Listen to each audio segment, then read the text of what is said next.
আমার নাম সৌররূপ সেনগুপ্ত। আমি রাইসে 2018 লাস্ট থেকে মোটামুটি ভর্তি হয়েছি। আমি পিএসসি বা এসএসসি সব পরীক্ষাই কম বেশি দিয়ে এসেছি। আমি বর্তমানে এসএসসি CHSL 19 পরীক্ষায় সিলেক্টেড। আপাতত প্রসেসিংয়ের মধ্যেই আমি আছি।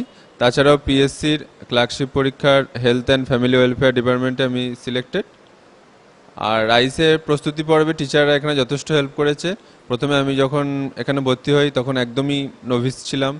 এখানে প্রিপারেশান স্ট্র্যাটেজি বা কিভাবে এই কম্পিটিশনের সঙ্গে কোপ আপ করতে হয় সেইটা আমি রাইসের এসেই বুঝতে পেরেছি। রেগুলার মক টেস্ট বা মান্থলি টেস্ট এগুলো আমার প্রিপারেশান স্ট্র্যাটেজিকে অনেকটাই বুস্ট করেছে। যারা ফিউচার অ্যাসপিরেন্ট বা অলরেডি ভর্তি হয়েছে তাদেরকে একটাই কথা বলার যে এখানকার টিচার্সদের রিলিজিয়াস ফলো করাটা খুবই দরকার। যে কোনো সাবজেক্টের ক্ষেত্রে তারা যেহেতু অনেক অভিজ্ঞতা সম্পন্ন, তাদের গাইডটা পরবর্তীকালে চাকরি পেতে খুবই হেল্প করবে। স্বপ্ন দেখবে তুমি, পথ দেখাবে রাইস। রাইস মান টুগেদার ইন সাকসেস।